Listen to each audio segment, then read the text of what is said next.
Praise the Lord. ஆண்டவர் இரட்சகருமாகிய இயேசு கிறிஸ்து நாமத்தில் உங்களுக்கு அன்பின் வாழ்த்துதல்கள். இந்த நாளிலும் இந்த வீடியோ வாயிலாக உங்களை சந்திப்பதில் மிகுந்த மகிழ்ச்சி அடைகிறேன். ஒரு நிமிடம் தலைகளை தாழ்த்தி ஜெபம் பண்ணி இந்த நாளில் வேத தியானத்துக்கு நேராக நம்ம கடந்து செல்லலாம். அன்புள்ள இயேசுவா, இந்த நாளில் உடைய பாதத்தில் கடந்து வந்து உடைய வேதத்தின் மகத்துவங்களை கற்றுக்கொள்ள இந்த தினங்களுக்கு கிருபை தந்தீரே, அதற்காக மக்கள் நன்றி செலுத்துகிறோம். உடைய கிருபை பெரியது ஆண்டவரே. நாங்கள் கற்றுக்கொள்கிற பாடங்கள் எங்களுக்கு பிரயோஜனமாக இருக்கும் செய்யுங்க. உடைய நாமம் மாத்திரம் எங்கள் மூலம் மகிமைப்படட்டும். மீட்பர் இயேசு கிறிஸ்துவின் நாமத்தில் ஜெபிக்கிறோம் நல்ல பிதாவே, ஆமென். இன்னைக்கு நம்ம ஆகாய் தீர்க்கதரிசன புத்தகத்தை தான் நம்ம பார்க்க போகிறோம். ஆகாய் தீர்க்கதரிசியை குறித்து அவருடைய குடும்ப பின்னணி அப்படின்னு சொல்லி எதுவுமே நம்முடைய வேதத்தில் கொடுக்கப்படவில்லை. ஆகாய் அப்படிங்கிற பேர் வந்து ஹக், HAG, ஹக் என்கிறதான ஒரு எபிரிய சொல்லிலிருந்து வந்ததாக சொல்லுகிறாங்க. அந்த ஹக் என்கிற எபிரிய வார்த்தைக்கு வந்து பேர், அதாவது அர்த்தம் என்ன, பண்டிகை அப்படின்னு பேராம்.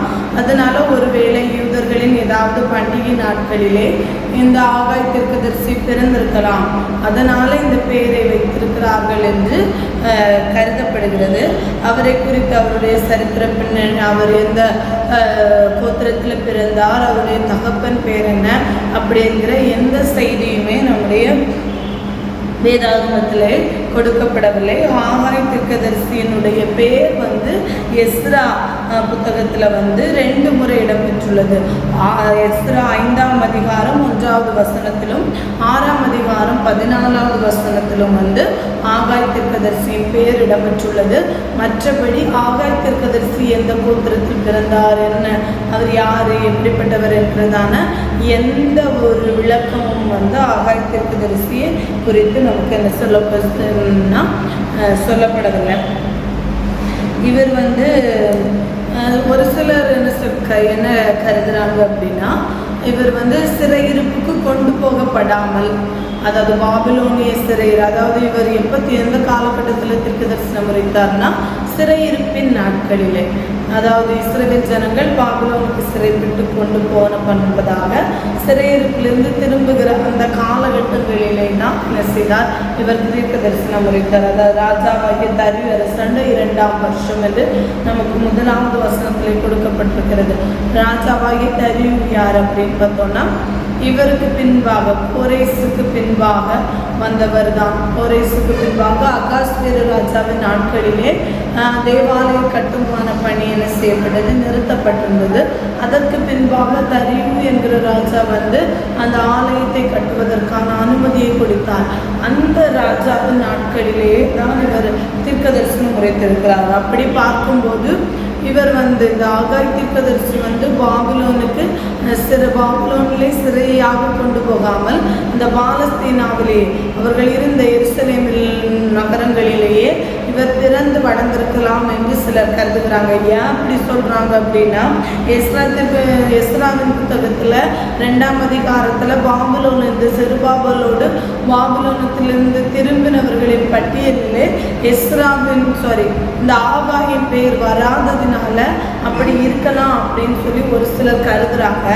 ஆனாலும் 2ஆம் அதிகாரம் 1ஆம் வசனத்தில் சொல்லப்பட்டிருக்கிறது, இந்த ஆலயத்தின் முந்தின மகிமையை கண்டவர்களில் உங்களுக்குள்ளே மீந்திருக்கிறவர்கள் யார் அப்படின்னு சொல்லி அவர் அந்த உத்வேகத்தோடு அந்த வார்த்தைகளை உரைக்கிறதை பார்க்கும்போது கண்டிப்பாக இவர் என்ன செய்திருக்க வேண்டும், முந்தின மகிமையை, ஆலயத்தின் முந்தின மகிமையை கண்டு இங்கிருந்து சிறையாக கொண்டு போகப்பட்டு பாபிலோனிலே வாழ்ந்த ஒரு முதிர்ந்தவராகத்தான் இருக்க வேண்டும் என்பதை நம்ம பார்க்க முடியும். இவருடைய வார்த்தையை கேட்டு, இவருடைய தீர்க்கதரிசன வார்த்தையை கேட்டு ஜனங்கள் திரும்பவும் அந்த ஆலய கட்டுமான பணியை துவங்குகிறதை எல்லாம் நம்ம இஸ்ராவிலே படிக்கிறோம். அப்படி பார்க்கும்போது இவர் என்ன செய்திருக்கு, ஒரு முதிர்ந்த ஒரு தீர்க்கதரிசி, அதாவது முதிர்ந்த வயதுடைய ஒரு தீர்க்கதரிசி.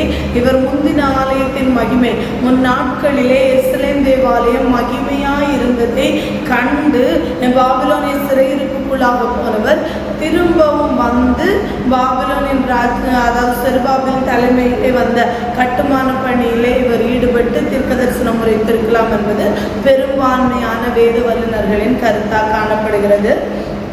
இந்த ஆகாய தீர்க்க தரிசன புத்தகத்தின் செய்தியை குறித்து நம்ம பார்க்கும்போது மற்ற தீர்க்க தரிசனங்கள் எல்லாருமே என்ன செய்திருப்பாங்க, இஸ்ரவேல் ஜனங்களினுடைய பாவ வாழ்க்கையை குறித்தும் ஜனங்களின் மற்ற காரியங்களை குறித்தும் பேசும்போது, அதாவது விக்கிரக ஆராதனை, பாவ வாழ்க்கை, இஸ்ரவேல் ஜனங்கள் நியாய தீர்ப்பு, இப்படிப்பட்ட காரியங்களை குறித்து தீர்க்க தரிசனம் சொல்லும்போது இவர் மட்டும் எனது ஆலய கட்டுமான பணியை குறித்து தீர்க்க தரிசனம் உரைத்த ஒரு தீர்க்கதரிசியை அதான் நம்ம பார்க்க முடியும்.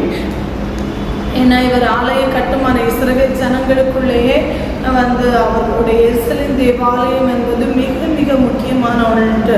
அது ஒரு கட்டடமாக, ஒரு சாதாரண ஒரு கோயிலாக பார்க்காமல் அவர்கள் ஆண்டவரை வழிபடுகிற ஒரு தலமாக மட்டுமல்ல இஸ்ரவேலர்களுக்கு எருசலேம் தேவாலயம் உலக அரங்கிலேயே இவர்களுடைய தேவாலயம் தான் இஸ்ரவேலர்களுடைய அங்கீகாரம். இன்றைக்கும் அந்த ஆலயத்தை கட்டுவதற்கு தான் இஸ்ரவேல் ஜனங்கள் போராடி கொண்டிருக்கிறார்கள். இஸ்ரவேல் ஜனங்களின் ஒரு பெரிய அங்கீகாரமே அவர்களுடைய தேவாலயம். அப்படிப்பட்ட ஆலயத்தை கட்டி சீரமைக்கிற பணிக்காக தீர்க்க தரிசனம் உரைத்தவர் தான் இந்த தீர்க்கதரிசி.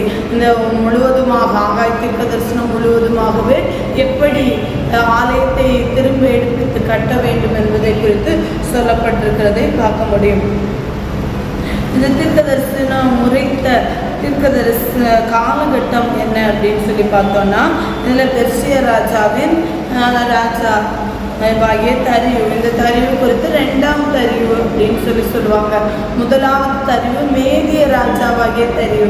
நம்ம எல்லாருக்கும் தெரிந்தபடி அதாவது மேதியர்களும் பெர்சியர்களும் ஒன்றாக இணைந்து தான் பாபிலோனியை என்ன செய்வாங்க, கைப்பற்றுவாங்க.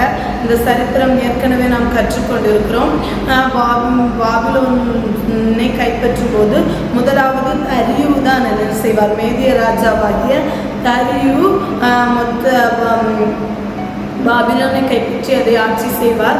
அதற்கு பின்பு தரியுவின் மருமகன் என்று தரிவின் மகளை மணந்தவர் தான் பெர்சிய ராஜாவாகிய கோரேஸ் என்று சொல்லப்படுகிறது. வரலாற்று குறிப்புகள் சொல்லுகிறது.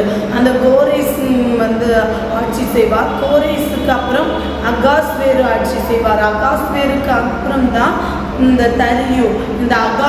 இந்த தரிவை குறித்து ஒரு சில வேத வல்லுநர்களின் கருத்து எப்படி இருக்கிறது என்றால், அகாஸ்வேருவுக்கும் எஸ்தருக்கும் பிறந்த மகன் தான் இந்த தரியு. அகாஸ்வேருவின் நாட்களில் வஸ்தியின் சூழ்ச்சியினால தான் ஆலய கட்டுமான பணி நிறுத்தப்பட்டது. திரும்ப தரியு, எஸ்தருக்கும் மகனாக பிறந்த தரியு இந்த ஆலயத்தை கட்டுவதற்கான பெர்மிஷன் கொடுத்ததாக இது வேதத்தில் சொல்லப்படுகிற கருத்து அல்ல, வேத வல்லுநர்களின் கருத்து. அப்படி இருக்கும்போது இந்த தரியு நாட்களிலே 2ஆம் வருஷத்தில், அதுதான் குறித்து நம்ம 3வது வசனத்திலே பார்க்குறோம். தரி அரசர் என்ற 2ஆம் வருஷத்திலே இவர் தீர்க்க தரிசனம் உரைக்கிறார். இந்த அதிகாரத்தில், இந்த ஆகமத்திலே, ஆகாய தீர்க்க தரிசன புத்தகத்திலே 4 செய்திகள் கொடுக்கப்பட்டுள்ளது. இந்த 4 செய்தியையும் எப்பொழுதெல்லாம் இந்த செய்தி ஆண்டோடத்திலிருந்து பெற்றுக்கொண்டேன் என்பதை குறித்து இந்த வேதத்திலே எழுதி வைத்திருக்கிறார். 6ஆம் மாதம் 1ஆம் தேதி, அதாவது யூதர்களின் முதல் செய்தியை 6ஆம் மாதம் 1ஆம் தேதியிலும், 2ஆம் செய்தியை 7ஆம் மாதம் 21ஆம் தேதியிலும், 3ஆம் மற்றும் 4ஆம் செய்திகளை 9ஆம் மாதம் 24ஆம் தேதியிலும் பெற்றுக்கொண்டதாக இந்த ஆகாய தீர்க்கதரிசி அறிவிக்கிறதை பார்க்க முடியும். இதை நம்முடைய கேலண்டர் படி பார்த்தோம்னா ஆகஸ்ட் 6ஆம் மாதம் 1ஆம் தேதி என்று சொல்வது ஆகஸ்ட் 29, 7ஆம் மாதம் 21ஆம் தேதி அப்படின்னு சொல்வது செப்டம்பர் 21, 9ஆம் மாதம் 24ஆம் தேதி அப்படின்னு சொல்லப்பட்டுள்ளது டிசம்பர் 18. அதாவது நம்முடைய 6ஆம் மாதம் ஆகஸ்ட் மாதத்தில் வருகிறது, 7ஆம் மாதம் எப்படி நம்முடைய தமிழ் மாதங்கள் கணக்கிடப்படுகிறதோ அது தமிழ் மாதங்கள் நம்முடைய கேலண்டருக்கு எப்படி வேறுபடுகிறதோ அதே மாதிரி யூதர்களின் கேலண்டருக்கும் ஆங்கில கேலண்டருக்கும் வேறுபாடு காணப்படும்.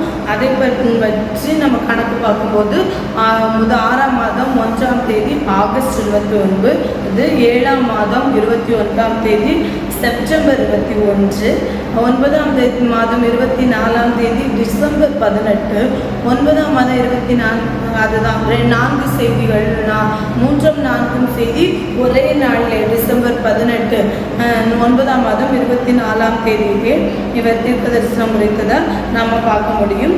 இவர் என்னது, அதாவது 2வது ஆலய கட்டுமான பணி துவங்கி அது முடிவதற்குள்ளாக இவர் தீர்க்க தரிசனம் உரைத்திருக்கிறதாக சொல்லப்படுகிறத நம்ம பார்க்க முடியும்.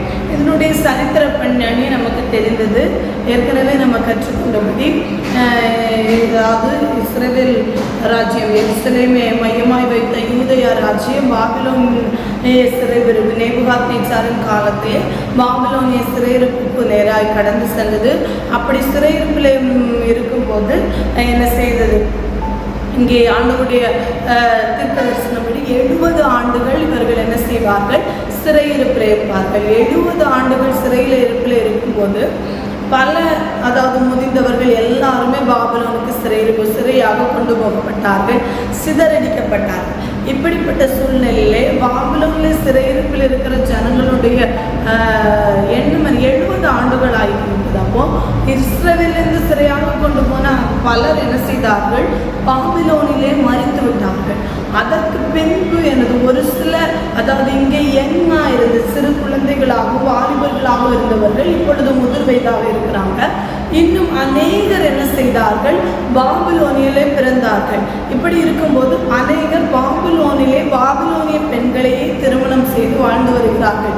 இப்படி 70 ஆண்டுகள் போய் கொண்டிருக்கும் போது ஆண்டுடைய திட்டத்தின்படி 70 ஆண்டு முடியும் போது, உங்களுடைய சிறையிருப்பு நாட்கள் முடியும் போது கோரேஸ் என்கிற ராஜா வந்து உங்களை என்ன செய்வார், சிறையிருப்பிலிருந்து மீண்டு வரும்படியாக அறைக்கூவல் விடுவார். அப்பொழுது நீங்கள் திரும்ப இஸ்ரவேல் தேசத்துக்கு கடந்து வருவீங்க. அப்படி அப்போ சுய தேசத்துக்கு, உங்களுடைய சொந்த தேசத்துக்கு விருப்பமுள்ளவர்கள் போங்கள் என்று கோரேஸ் ராஜா என்ன செய்கிறார், அனுமதி கொடுக்கிறார்.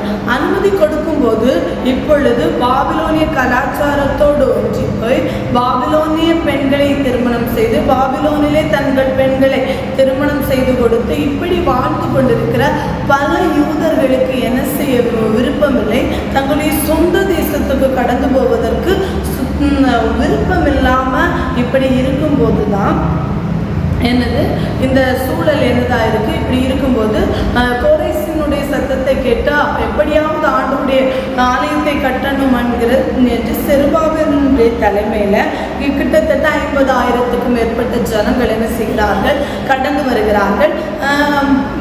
மீதியான ஜனங்கள் என்ன செய்கிறார்கள், எருசலேம் அங்கே பாபிலோனிலேயே இருந்து விடுகிறார்கள். இப்படி அவர்கள் கடந்து வந்த ஜனங்கள் என்ன செய்கிறார்கள், ஆலயத்தை கட்டுவதற்காக அஸ்திபாரம் போடுகிறார்கள். 2 ஆண்டுகள் அவர்கள் பணி செய்தார்கள்.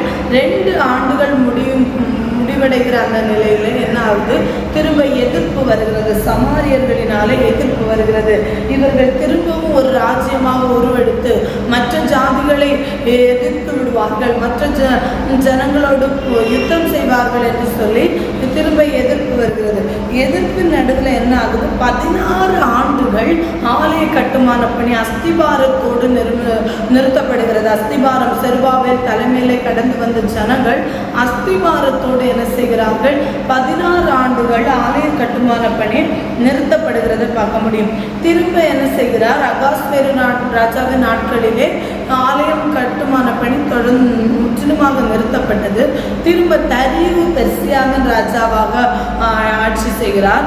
அவர் ஆட்சி செய்த 2ஆம் வருடத்தில் என்ன செய்கிறார், ஆலயத்தை கட்டுவதற்கான திரும்ப அனுமதியை என்ன செய்கிறார், அளிக்கிறார். அந்த காலகட்டத்தில் தான் இந்த ஆகாய் தீர்க்க தரிசனம் உரைக்கிறார். இந்த ஆகாய் தீர்க்க தரிசனம் உரைத்த அதே காலகட்டத்தில் தீர்க்க தரிசனம் உரைத்தவர் தான் இந்த சகரியாவும் தீர்க்க தரிசனம் உரைத்ததை நம்ம பார்க்க முடியும். இந்த புத்தகத்திலே 4 செய்திகள் சொல்லப்பட்டிருக்கிறதா சொன்னேன்.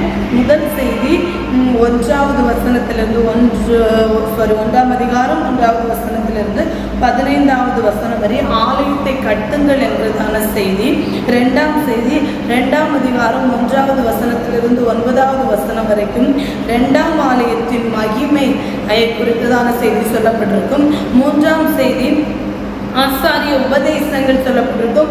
2வது அதிகாரம் 10வது வசனத்திலிருந்து 19வது வசனம் வரைக்கும் 4ஆம் செய்து தாவீது ராஜ்யத்தின் தொடர்ச்சி சொல்லப்பட்டிருக்கிறதை பார்க்க முடியும். 2வது அதிகாரம் 20வது வசனத்திலிருந்து 23வது வசனம் வரைக்கும் 2 அதிகாரங்கள் கொண்ட இந்த ஆகாய் தீர்க்கதரிசன புத்தகம் தீர்க்கதரிசனமாக எதை குறிக்கிறார்? திரும்ப இந்த ஆலயத்தை கட்டுவீர்கள், இந்த ஆலயம் கட்டப்படும், முந்தின ஆலயத்தின் மகிமையை பார்க்கலும் பிந்தின ஆலயத்தின் மகிமை பெரிதாக இருக்கும் என்கிறதான வார்த்தையோடு இந்த தீர்க்கதரிசன செய்தி தீர்க்கதரிசனம் உரைக்கிறார். இவருடைய தீர்க்க தரிசனத்தை ஏற்றுக்கொண்டு ஜனங்கள் திரும்பவும் ஆலயத்தை கட்டி அவர்கள் அலங்கத்தை செப்பனிடுகிறார்கள். நெகேமியாவின் நாட்களிலே இப்படிப்பட்ட காரியங்கள் நடந்ததை எல்லாம் நம் வேதத்திலே கற்றுக்கொள்கிறோம். இதை குறித்து தான் நம்ம ஆகாய் தீர்க்க தரிசன புத்தகத்திலே பார்க்கிறோம். கர்த்தர் நம்மை ஆசீர்வதிப்பாராக.